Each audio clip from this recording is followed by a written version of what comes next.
Greetings, Yas Herbalist, J. Harrell Sims, PhD. Make sure you click like, share, and subscribe. And don't forget to hit the bell so you know each time we upload a new video. So today I want to talk about something, natural disasters. Why? Because we have to know wound care. What happens when we are in a situation and we can't get to a doctor, we can't get to a hospital. So I want you to know ahead of time some things that you need to have in your home besides alcohol and hydrogen peroxide. When we had this last 2-year experiment, you couldn't find 3 things: toilet tissue, alcohol, and hydrogen peroxide. So what do you do when you can't find that? Well, I'm about to give you some information, some things you need to have in your house. First of all, I'm going to take you back to Grandma and them, Medea, Mima, whatever you call it. I'm going to take you back to our elders. Witch hazel. Yes, witch hazel actually is an herb, and we know witch hazel from it being in this clear liquid that you could buy, and you probably don't even see it anymore. A lot of young people probably never even heard of it. Witch hazel is a good thing to use to clear infections. It's an anti-inflammatory. It's used topically. You don't use it inside. I'm not talking about anything that we would take internally. These are all external applications. The witch hazel will decrease inflammation and it'll stop bleeding. And our First Nations people, our ancestors who were here before the colonizers came, used it as a poultice, and they rub it on themselves when they got hurt so that they can help heal.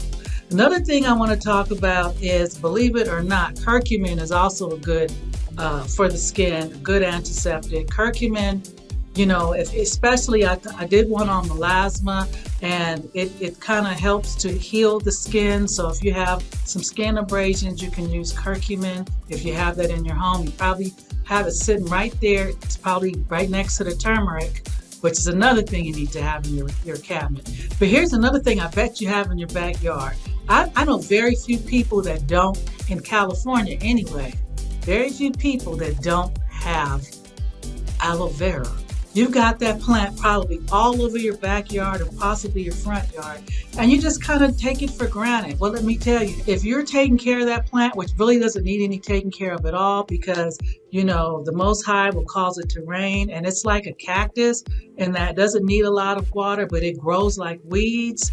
And you can, you know, as long as it gets some moisture, it'll be okay. You can cut a piece of that aloe vera, and there's a gel inside of it. You rub that on your skin when you have abrasions, and it will not only be a good antibacterial, but it'll also help heal the skin. Now, another one is called NEEM.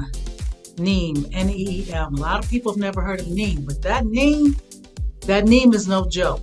Let me tell you about NEEM. It's a trip because NEEM is used in a lot of insect repellents. NEEM will kill bugs in your garden. If you spray some NEEM, they won't bother your plants, your edible plants that you're going to use for food. The NEEM won't hurt them, but it will keep the bugs away from your vegetables and your fruits. But also, NEEM is excellent for skin issues like eczema, psoriasis. There's another one, I can't think of the name of it, but that NEEM, like almost like overnight, like quickly heals the skin. So you definitely, it's hard to find. NEEM is hard to find, but if you find it, grab it, because that's one of the things that you might want to have is that NEEM. Another one I want to talk about, of course, we probably already, especially us highly melanated people, we are tea tree oil people. We believe in the tea tree oil. That tea tree oil is antifungal. It's really good for, like, if you have toenail fungus, hopefully not, or foot fungus or any type of fungus, tea tree oil will kill the fungus and the bacteria, and it'll help heal the skin.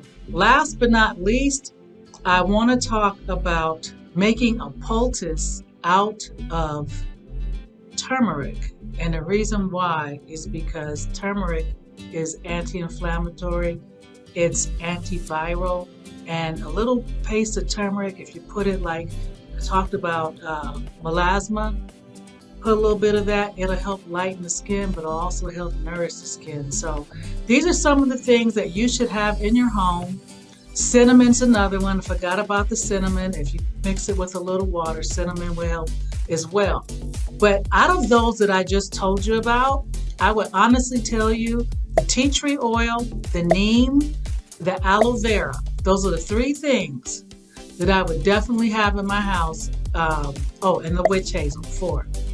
If you don't have alcohol or access to it, and you don't have access to hydrogen peroxide, those are the 4 things that I would use.